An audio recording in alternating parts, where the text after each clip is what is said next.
pinawawasak ni Pangulong Ferdinand Bongbong Marcos Jr. sa Philippine Drug Enforcement Agency o PDEA ang bulto-bultong droga sa pamagitan ng thermal decomposition.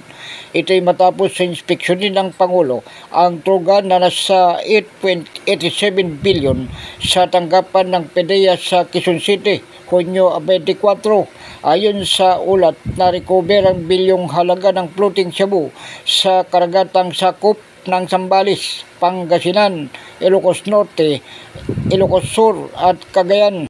Inatasan din ng Pangulo ang mga law enforcement group sa bansa na paigtingin ang pagbabantay sa mga coastal area at maritime zone. Matatandang kamakailan inatasan ni Pangulong Marcos Jr. si PNP Chief General Nicolas Torre III na hulihin ang mga big-time drug syndicate, poser at mga user para umano tiyakin ang kaligtasan ng publiko. Ako si Edwin Moreno sa Kalawit News. Una ka sa balita.